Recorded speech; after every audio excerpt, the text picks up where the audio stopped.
We live in interesting times. For the headlines. U.S. President Donald Trump pressed his Republican allies to exert rigid control of his Senate trial and ensure a swift exoneration a day after he was impeached in a historic rebuke by the House of Representatives. Australian Prime Minister Scott Morrison cuts short a Hawaii holiday following a barrage of criticism for vacationing while his country endures an unprecedented bushfire crisis.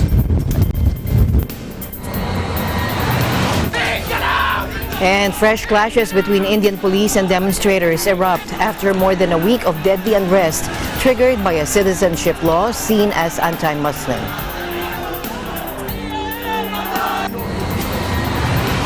And Britain's freshly elected parliament prepares to move past years of partisan wrangling and initially approve Prime Minister Boris Johnson's divorce deal with the EU.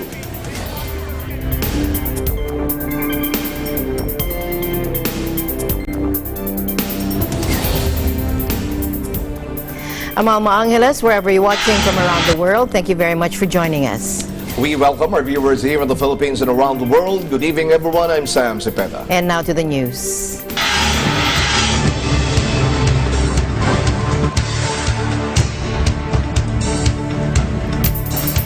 U.S. President Donald Trump pressed his Republican allies to exert rigid control of his Senate trial and ensure a swift exoneration a day after he was impeached in a historic rebuke by the House of Representatives.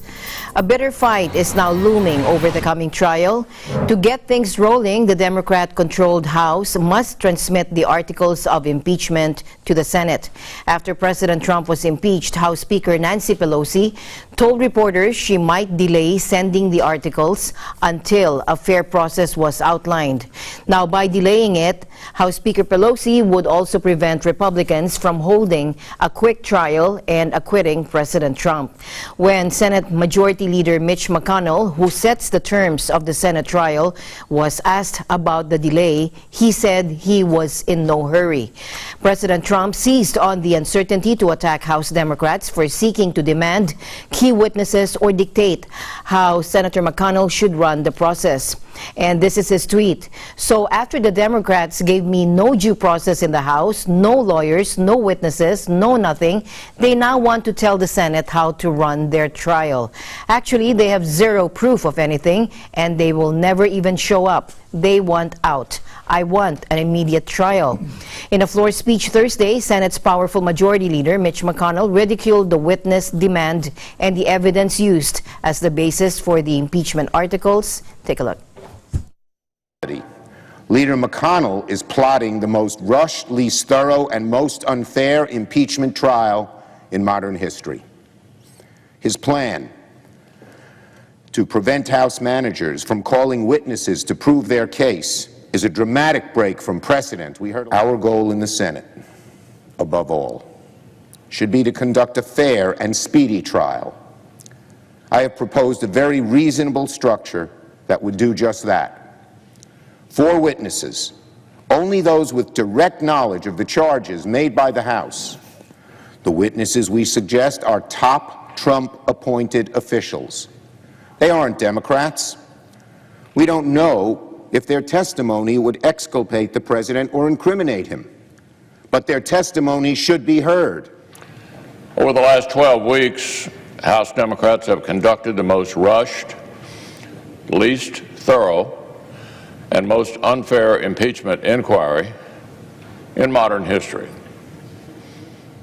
Now, their slapdash process has concluded in the first purely partisan presidential impeachment since the wake of the Civil War.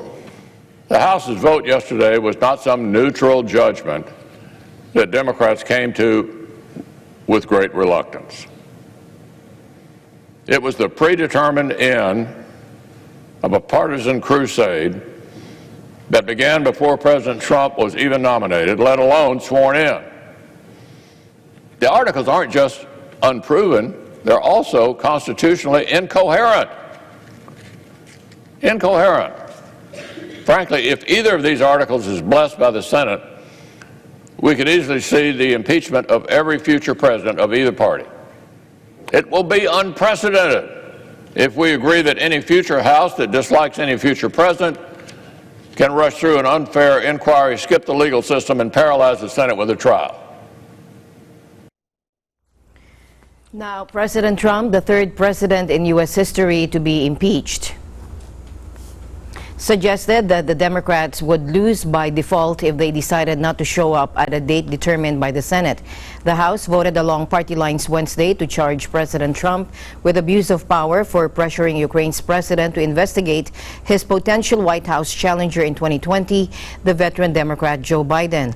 Lawmakers also approved a second article of impeachment, obstruction of the congressional probe into his Ukraine dealings. No two impeachments are quite the same, but President Trump was charged 84 days after House Speaker Pelosi announced the inquiry. Lawmakers voted to send Bill Clinton to a Senate trial 72 days after the inquiry was authorized, while Richard Nixon resigned 183 days into his impeachment. Andrew Johnson's impeachment in 1868 took less than a week, although it's generally held up as the most frivolous. It all began when he removed his Secretary of War, Edward Stanton, from office in 1867, which breached the Tenure of Office Act. Malacanang on Thursday was tight-lipped when asked to react on the move of the U.S. House of Representatives to impeach President Donald Trump for abuse of power and obstruction of Congress.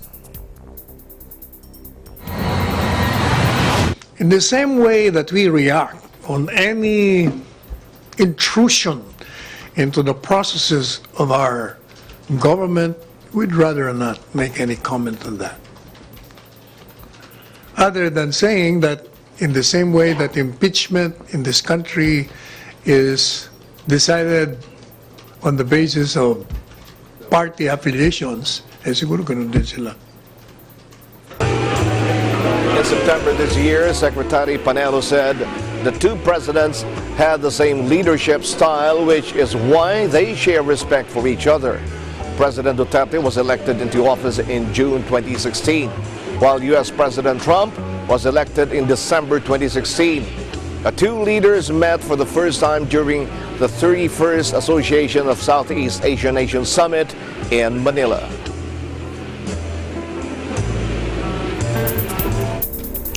Meanwhile, U.S. President Donald Trump said he doesn't feel like he's being impeached because the impeachment inquiry into him was a, quote, a hoax. Responding to the question of how it feels to be the third president impeached by the House, the president criticized the Democratic Party. Take a look. Well, I don't feel like I'm being impeached because it's a hoax, it's a setup, it's a horrible thing they did. They happened to have a small majority, and they took that small majority and they forced people. And, you know, they said, oh, I watched Pelosi out there saying, oh, no, we don't want to talk to anybody. They put the arm on everybody. They tried to get them to do what they had to do. Many of those people were like Jeff, where they didn't want to vote that way. You know what? It's a phony deal. And they cheapen the word impeachment. It's an ugly word, but they cheapen the word impeachment. That should never again happen to another president. And I think you'll see some very interesting things happen over the coming few days and weeks. You've never seen a Republican Party. 0 negative votes. 0. That hasn't happened almost ever, because the Republicans are not necessarily known for that. Happy to have Jeff on board. He then showed off a Democratic congressman who defected to the Republican Party. Representative Jeff Van Drew from New Jersey was one of the handful of Democrats who bucked the party line and opposed President Trump's impeachment Wednesday on 2 counts. President Trump brought Van Drew to the Oval Office, sitting him in one of the armchairs typically used for visiting foreign leaders. Take a look. We're really happy to have Jeff on board. And we think in 2020, based on the polls, I just saw a poll came out in USA Today yesterday where I'm beating every candidate by a lot.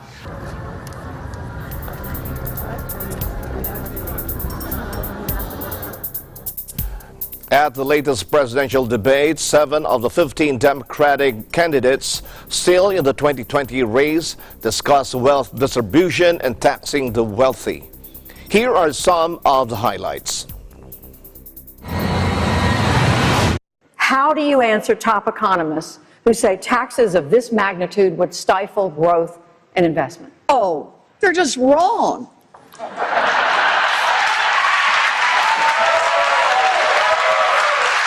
Let's start with the wealth tax. It's both an honor and disappointment to be the lone candidate of color on the stage tonight. I miss Kamala, I miss Cory, though I think Cory will be back. Senator Sanders, I do want to put the same question to you, Senator Sanders. What message do you think? To that question, but I wanted to get back to the issue of climate change for a moment, because I do believe this is the existential issue. Senator, with all respect, this question is about race. Can you answer the question as it was asked? You are the oldest candidate on stage this evening. And I'm white as well. Yes. I'm going to guess that President Obama did not clear that remark through your campaign ahead of time. What do you say to him? And I'm going to guess he wasn't talking about me either. Okay. Senator Klobuchar, you had your hand raised. Thank you for asking a woman this question. I think... Senator Warren, you would be the oldest president ever inaugurated. I'd like you to weigh in as well. I'd also be the youngest woman ever inaugurated. We have to make sure that they have an even shot. We have to eliminate a significant number of these god-awful tax cuts that were given to the very wealthy. We have to invest in education. We have to invest in health care. We have to invest in those things that make a difference in the lives of middle-class people so they can maintain their standard of living. And that's why we must change this presidency now. Mayor, the problem, I'm proud to stand on a stage with Democrats who understand that a rising GDP, rising corporate profits is not being felt by millions of families across this country. I'm proud to stand on a stage with people who see that America's middle class is being hollowed out and that working families and poor people are being left behind. What we need to talk about, though, is why that has happened. And the answer is we've got a government that works great for those with money and doesn't work for much of anyone else. We can also be smart about the promises we're making. Make sure they're promises that we can keep without the kind of taxation that economists tell us could hurt the economy. It's why, for example, I propose that we make college free for 80% of Americans, but it doesn't have to be free for the top. If you're in that top 10%, how about you pay your own tuition? We have not had enough women in our government. When I was on Trevor Noah's show once, I explained how in the history of the Senate there was something like 2,000 men and only 50 women in the whole history. And he said if a nightclub had numbers that bad, they would shut it down.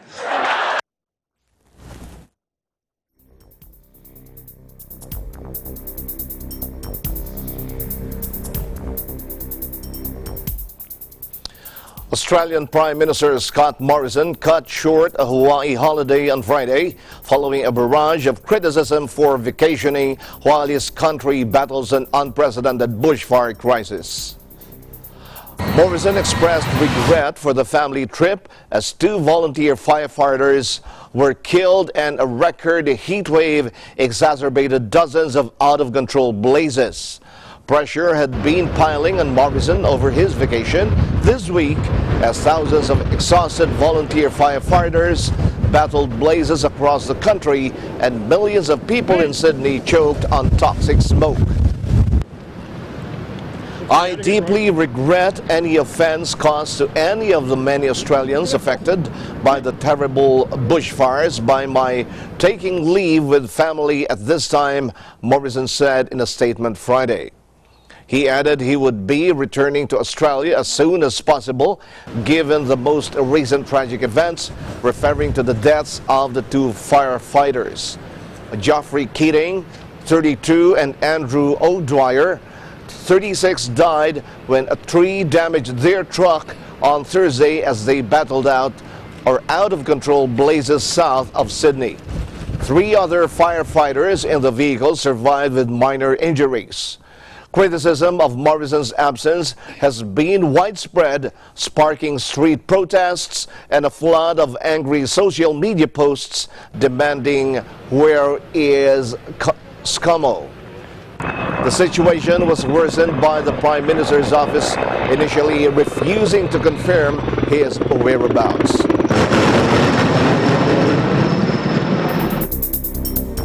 Meanwhile, fires are burning almost the entire length of Australia's east coast, with more than 100 blazes in New South Wales alone. A state of emergency was already declared in New South Wales, the country's most populous state, on Thursday because of the catastrophic conditions. Power has been cut in several towns in South Australia as well. On Friday, the crisis spread to South Australia, where firefighters warned of very dangerous conditions as they fought a fire that had engulfed a vineyard in the Adelaide Hills. The state's premier, Stephen Marshall, said that one person had died in a car crash near one fire and another person is still missing. 4 volunteer firefighters were reportedly injured. At least 3 million hectares of land has been torched across the country in recent months, with 8 people killed and more than 800 homes destroyed. Australia endures bushfires every year, but they began particularly early this season, lasted longer, and have been far more intense. Scientists have attributed this in part to global warming. And Australia endured a record national average maximum temperature of 41.9 degrees Celsius or 107.4 degrees Fahrenheit on Wednesday. Now, this was a full degree higher than the previous record set just one day earlier. Until this week, the record high had been 40.3 degrees Celsius in January 2013. In some parts of Australia, the temperature neared 50 degrees Celsius, but a change in weather on Saturday is expected to see maximum temperatures drop by 20 degrees Celsius in the south of the country. Macau on Friday celebrated 20 years since the former Portuguese colony was returned to China, with President Xi Jinping praising the city for its patriotism.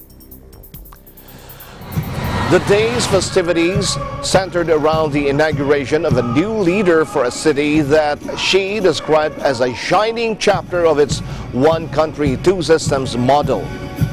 Ho Yat-seng, a former member of China's top lawmaking body, won this summer to become Macau's new chief executive.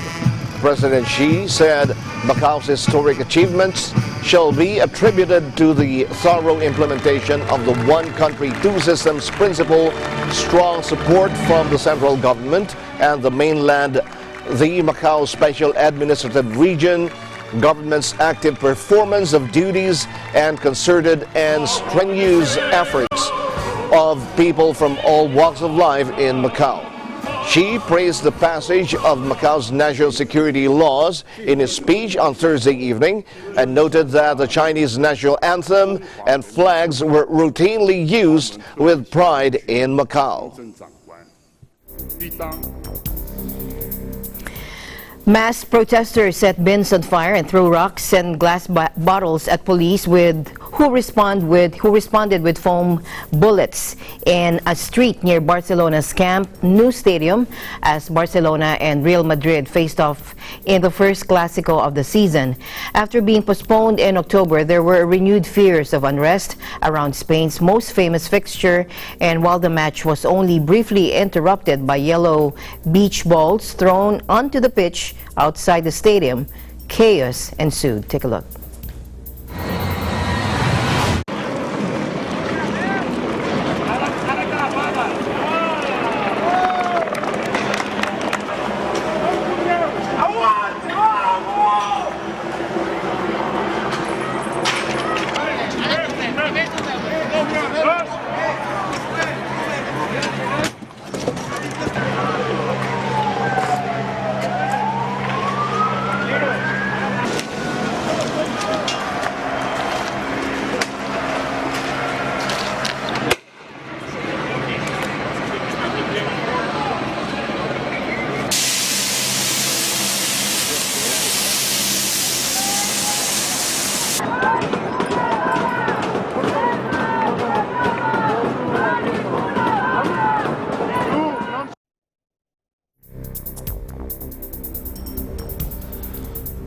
Protesters blocked roads across crisis-hit Lebanon Friday to condemn the designation of Hezbollah-backed Hassan Diab as prime minister in a divisive vote that sparked uproar among members of the Sunni community. Diab, a little-known 60-year-old engineering professor at the American University of Beirut, was designated on Thursday with the endorsement of Shiite group Hezbollah and its allies, but without backing from Lebanon's main Sunni bloc. The nomination of the independent former education minister and self-styled technocrat ended nearly 2 months of political wrangling among lawmakers. But it fueled anger among members of Lebanon's Sunni community who said the prime minister designate did not enjoy the sect's backing for a post reserved for Sunni Muslims by power-sharing system enshrined after the end of the 1975-1990 civil war. In the mainly Sunni city of Tripoli in North Lebanon, which was already rocked by rallies and roadblocks Thursday, schools were closed and opponents of Diab again blockaded roads amid calls for a general strike. And fresh clashes between Indian police and demonstrators erupted again today after more than a week of deadly unrest triggered by a citizenship law seen as anti-Muslim. 3 protesters were shot dead on Thursday, taking the death toll to 9 in the wave of anger that is emerging as a major challenge to Prime Minister Narendra Modi. Fresh clashes erupted in northern Lucknow on Friday when police halted a few hundred people on their way to a planned protest, with security forces firing tear gas and charging with batons, according to an AFP reporter at the scene. In Delhi, a tense situation developed as an AFP reported, estimated thousands of people, some carrying a huge Indian national flag, rallied inside India's biggest mosque, Jama Masjid, and chanted freedom as riot police looked on. Large demonstrations have been taking place in the country since last Thursday over a new citizenship bill entitling Indian citizenship to migrants who are either Buddhists, Jains, non-Muslims, Parsis, Sikhs, or Hindus from Afghanistan, Bangladesh, and Pakistan, as long as they enter the country before 2015. Now, critics say that the bill could cause further ostracization of some 200 million Muslims living in India, and state that is discriminatory in nature as it does not include Muslim migrants from the same countries. With winter approaching, the living conditions at the overcrowded refugee camp at Chios add to the hardships migrant women face. The girl have a lot of problem here, and the toilet or toilet is very dirty and we can't go there.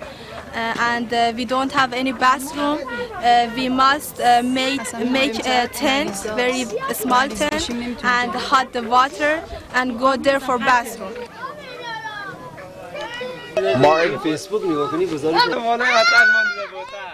Mired in the mud, living under a plastic tarpaulin next to overflowing bins, she knows she faces another hard day in the migrant camp on the Greek island of Chios. The daily routine starts with standing in line for stinking toilets, getting 2 bottles of water and a portion of rice, and later sleeping in the cold without electricity. The vile camp on Chios has places for 1,000 people, but nearly 5,000 are crammed in. Some of them, like Merzie, are camping in a nearby olive grove. To keep warm or cook food, the migrants cut branches from the olive trees and make a fire in a metal bucket. A Greek representative for MSF said some women have been victims of rape, but it was not clear when or where the attacks had happened. Given the overcrowding and dire conditions at the camp, the Greek government has promised to transfer some 20,000 people to the mainland by the end of the year. women face several issues. Living conditions are hard. Access to toilets and showers is one of the main issues, especially for women that live in what we could call in the outskirts of the RICA. Then access to medical services is also a concern for them. Often women mention a sense of insecurity, especially women that reside in camping tents in the outskirts of the RIC, of the Reception and Ratification Center, where the situation is less controlled.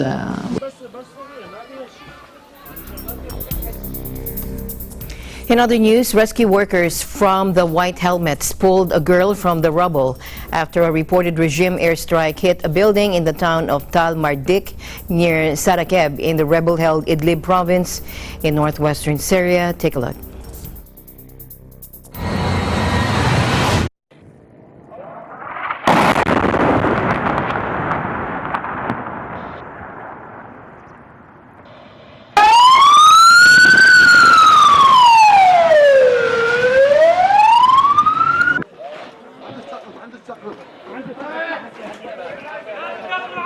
طول بالك طول بالك طول بالك لا تخاف يا عمي سك يا عم لا تخاف يلا اجري كده طلع يا عم لا تخاف شوي لا تقع حاجه على راسك شيله في ايدك يلا صلي على النبي صلي على النبي صلي على النبي لا تخاف صلي على النبي صلي على النبي يلا هاي تطلع انت لا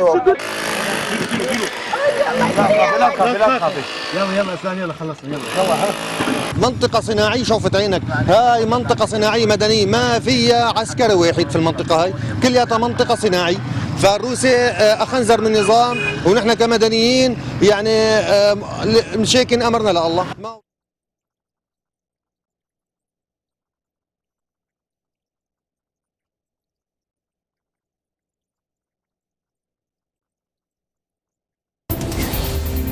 Eagle News, we'll be right back. Stay tuned.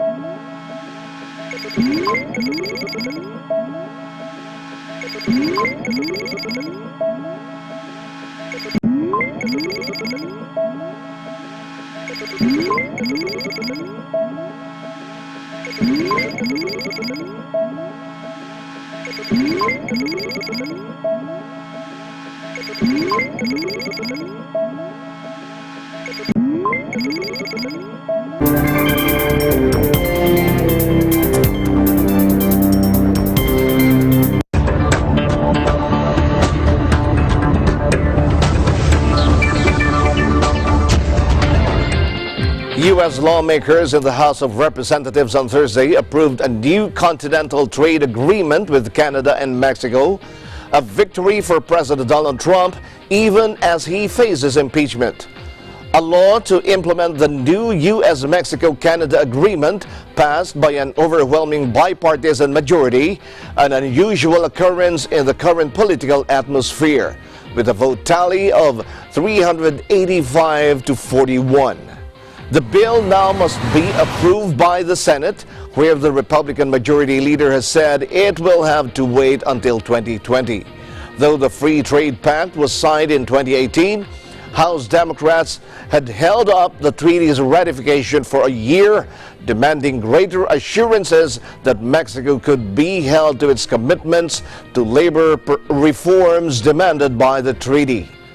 Last-minute agreements with Mexican authorities allowed a compromise deal amending the treaty. USMCA replaces the 25-year-old North American Free Trade Agreement, changing rules on auto manufacturing, e-commerce, intellectual property protections, and dispute settlement for investors, as well as tougher labor provisions that require reforms to Mexico's labor laws. Both major parties now appear to favor the bill, making it likely to win Senate approval, especially with Trump support.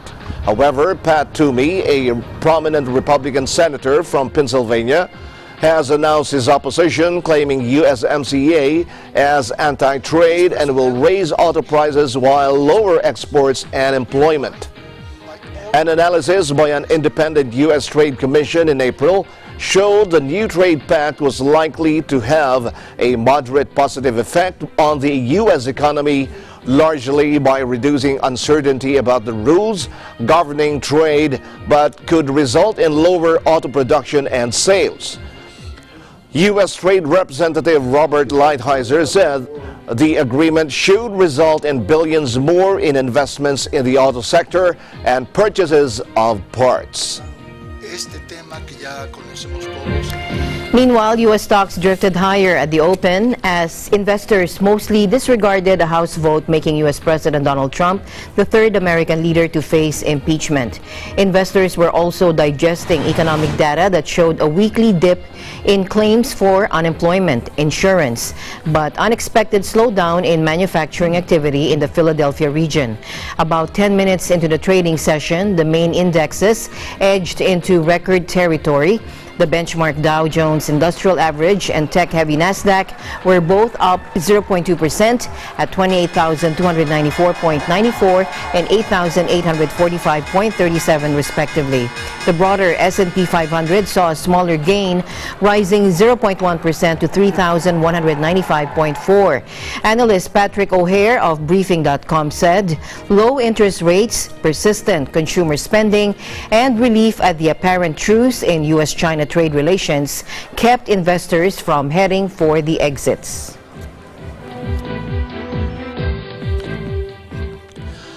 Prime Minister Boris Johnson put Britain's departure from the EU at the top of the agenda as Queen Elizabeth II read out his plans for government in a parliamentary ceremony following a sweeping election win. The Queen confirmed from her throne that the government's priority is to deliver the United Kingdom's departure from the European Union by January 31. My Lords and members of the House of Commons, my government's priority is to deliver the United Kingdom's departure from the European Union on the 31st of January.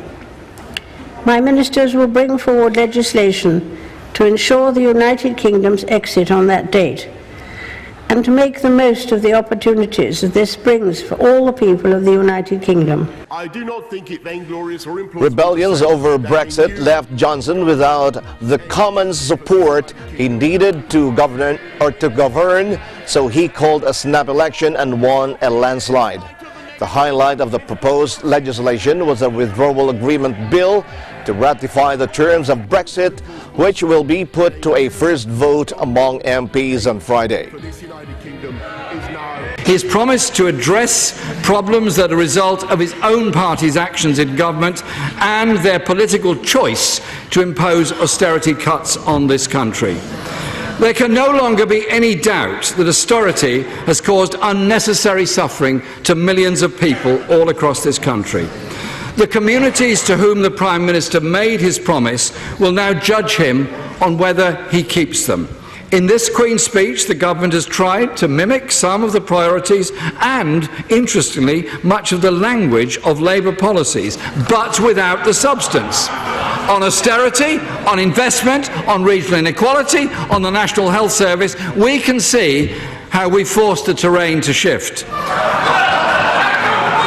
I do not think it vainglorious or implausible to say that a new golden age for this United Kingdom is now within reach. And in spite of the scoffing, in spite of the negativity, in spite of the scepticism that you will hear from the other side, we will work flat out to deliver it. Our personal relations have always been excellent, and as for all our disagreements, I have never doubted that the Right Honourable Gentleman's beliefs are deeply held, and his sincerity is to be admired.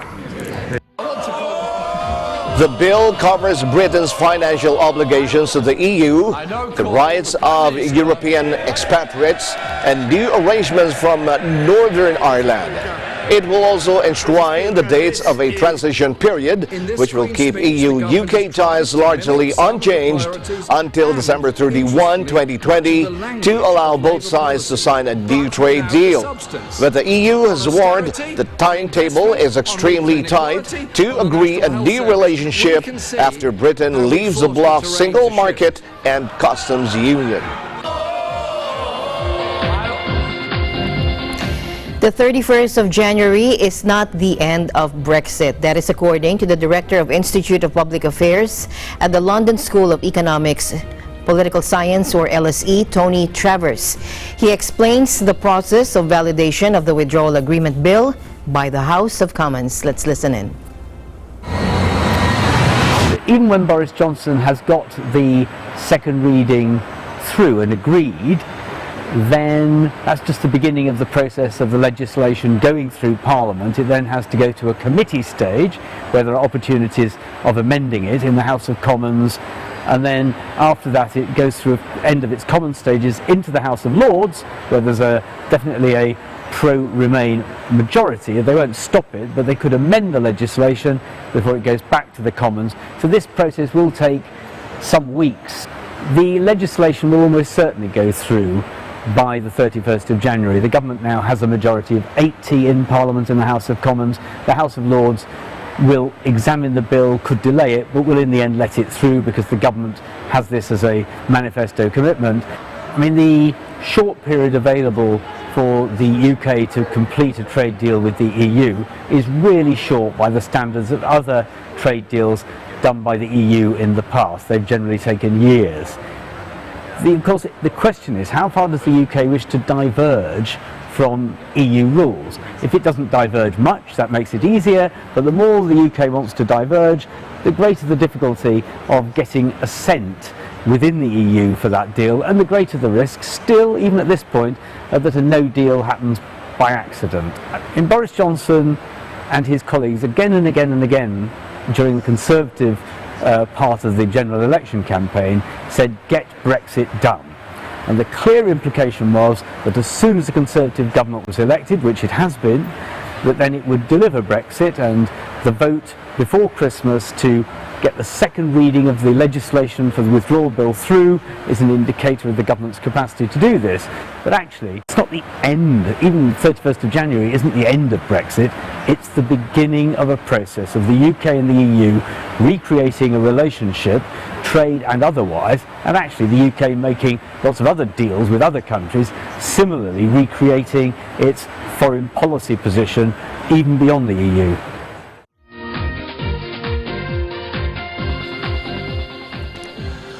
An Australian court handed Volkswagen a record 125 million Australian dollars, or that's 86 million US dollars fine Friday for misleading customers about the emissions from its diesel vehicles, with the company saying it may appeal.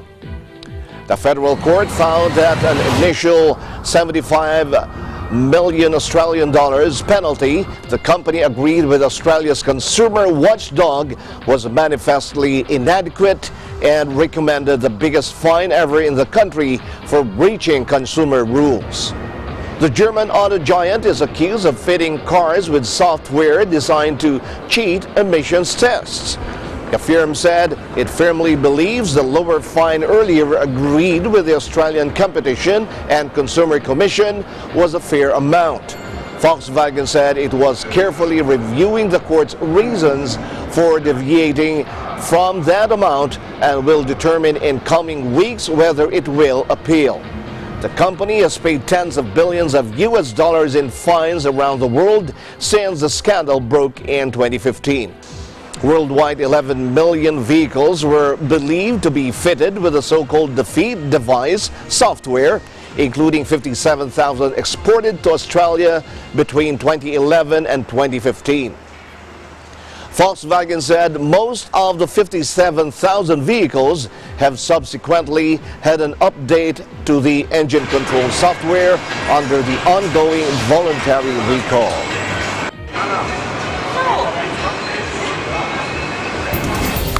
Eagle News will be coming your way, or we'll be right back. Stay tuned.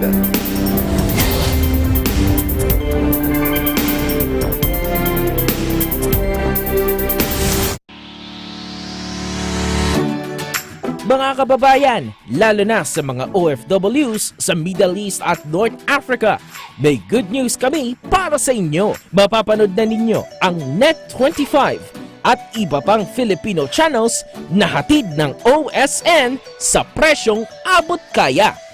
Libre ng box at installation, walang admin fees at no extra charges. Saktong entertainment na sakto lang sa budget mo. Bumisita na sa pinakamalapit na OSN store o dealer and subscribe now!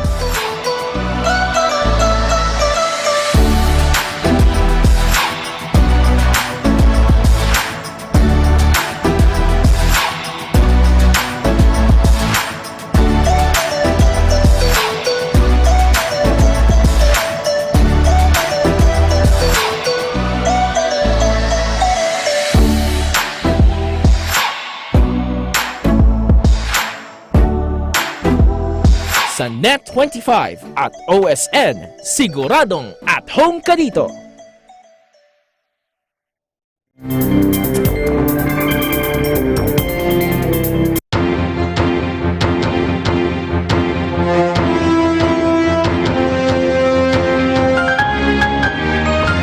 Two decades of increasing tobacco use around the world are set to go into reverse, according to UN health experts, after publishing data indicating that fewer men and boys are smoking than before. According to the World Health Organization, this is the first time that nicotine product use have begun to fall among men and boys, who represent 4 in 5 smokers. Take a look. That's correct, and there's very good news, because for the first time in the 20 years that we are measuring tobacco use globally, we see that there's a decline in male tobacco use in 2019. So at the moment globally we have about 1.3 billion tobacco users worldwide, male and female, so the number of male users have been always increasing, so we've always got more male tobacco users. Now in 2018 that has plateaued, and in 2019 we've seen a decline for the first time. We estimate that by 2020 we will have 2 million less male smokers.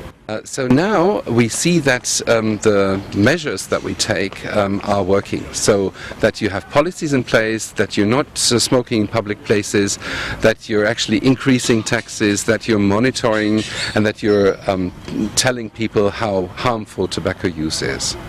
That is working. We're seeing the negative impacts of e-cigarettes and vaping around the world. We're currently analyzing this evidence, and we will come up with a report in February.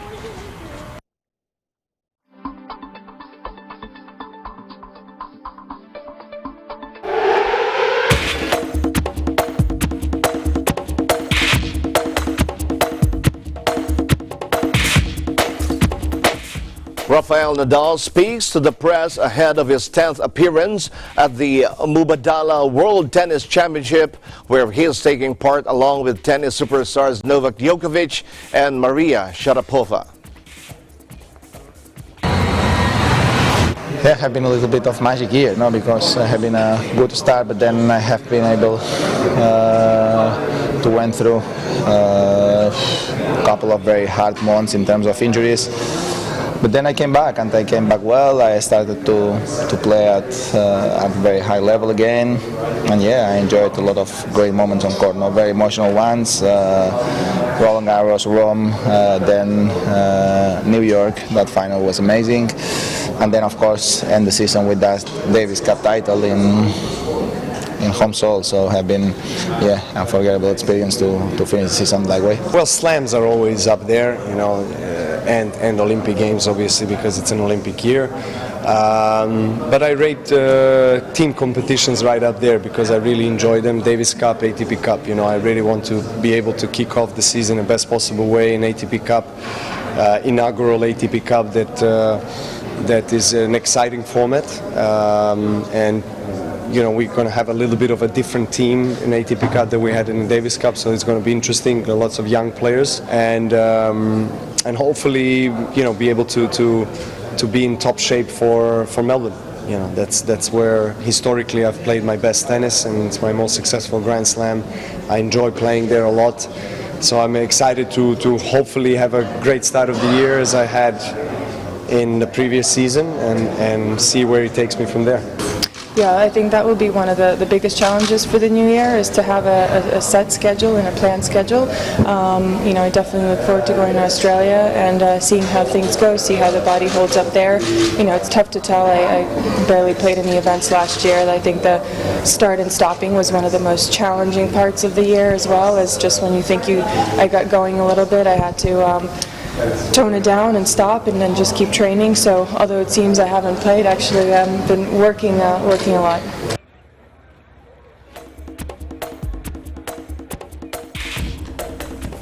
Tokyo formally unveiled its 60,000-seater main Olympic stadium more than 7 months before the 2020 opening ceremony, with a host of special features to beat the feared heat. Built on the site of the former national stadium used for the 1964 Tokyo Olympics, it has 5 floors above ground and 2 below, with greenery planted on the decks to provide shade from the scorching summer sun. Take a look.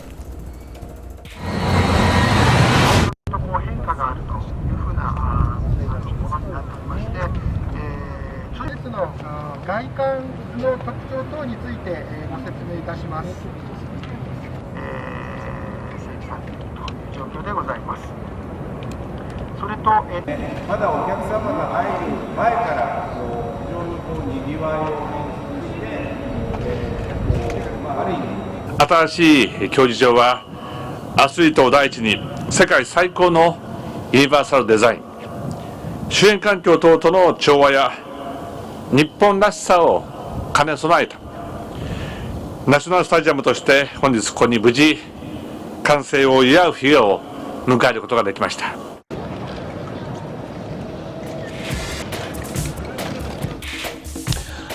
You don't have to be a hardcore sneakerhead to appreciate a fine pair of kicks. Our ABC correspondent Ryan Helardo reports from Toronto. Do any of these terms ring a bell? Reds, Royals, SBs, or how about 1s, 11s, or 350s? If they did, and the first thing you thought of were sneakers, then you must be a sneakerhead. We are here at Sneakerhead Toronto, where street culture enthusiasts are gathered to collect the kicks and show off their fits. Held at the Concert Hall in Toronto, Sneakerhead Toronto is North America's largest street culture festival. Top sneaker and apparel vendors are gathered to showcase their street culture apparel for fellow enthusiasts to purchase or trade for. This year's festival not only includes its highlighted sneakerhead market, but it also includes the Universal Break League, presented by Kicks and Snares, collective effort. World-class B-boys and B-girls battle it out in an elimination tournament that features special guest judges and the live battle DJ Mars.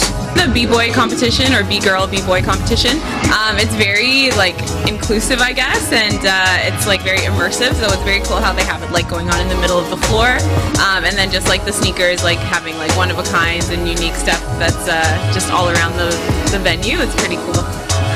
Street culture has become a trend in recent years, spearheaded by the increased popularity of sneakers. Because of this, sneakers have evolved from being a complementary piece of an outfit to being the statement piece that defines one's outfit. The top street culture brands, Supreme, Off-White, and Fear of God, as well as top sneaker brands, Nike, Jordan, and Adidas, have seen a tremendous growth in sales, with many of their products being sold out in a matter of minutes. This is mainly due to these same companies collaborating with celebrities, other popular companies, or even amongst each other in designing various products. These sold-out products usually have low supply and high demand, causing them to be highly sought after in the street culture community. This is in part due to the potential value these products have in the resale market. The resale price can be hundreds or even thousands of dollars over the retail price in a matter of days, granting a huge return to the reseller. People are looking for something different, something unique, something that's creative, and what you're seeing in the you're actually seeing some of the shoe companies are trying to tap into that.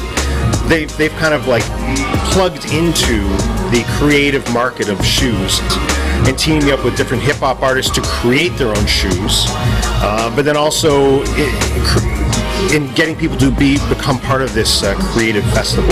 So essentially, I think the street culture, street fashion, streetwear, the associated music, the associated sort of elements of it, like whether it's breaking, hip-hop, all these things are going to come together and going to just get even bigger over the next couple of years for sure.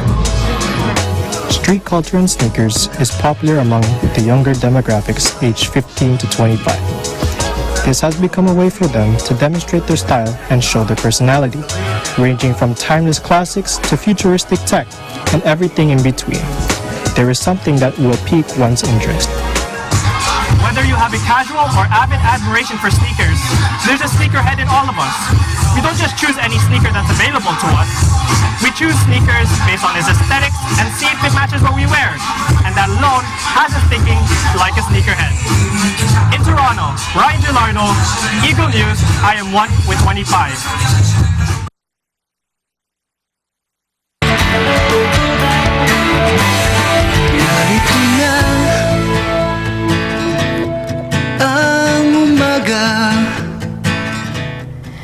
And Iglesia Ni Cristo is unstoppable in its aid to humanity around the world. Marco Alipio reports from Barcelona, Spain. The members of the Church of Christ here in Barcelona, Spain, held a linang pamamahayag as they take part in the Iglesia Ni Cristo's worldwide aid for humanity. The members of the Church of Christ participated actively by inviting many guests in the event. The event was headed by Brother Froilan Enriquez Jr. The guests were given goodwill bags, and more importantly, the guests were invited to listen to an evangelical mission. Many guests expressed their gratitude on this event. Most of them are willing to continue to listen to the words of God, which are taught in Bible studies and worship services in the Church of Christ. The Church of Christ Worldwide Aid to Humanity gains praises and positive feedbacks from different parts of the world. The event was successful because of the cooperation of the members of the Church of Christ and their willingness to help those who are in need. I'm Marco Alipio, and I'm 1 with 25. Thank you, Mark. Thank you, Mark. Don't forget to like us on Facebook, follow us on Twitter and Tumblr. Also, check out our boards and Pinterest and pictures on Instagram. I'm Sam Cepeda. Thanks for joining us. And that's the news for tonight. Join us online and here again tomorrow evening. From all of us here, I'm Alma Angeles, and we're 1 with 25.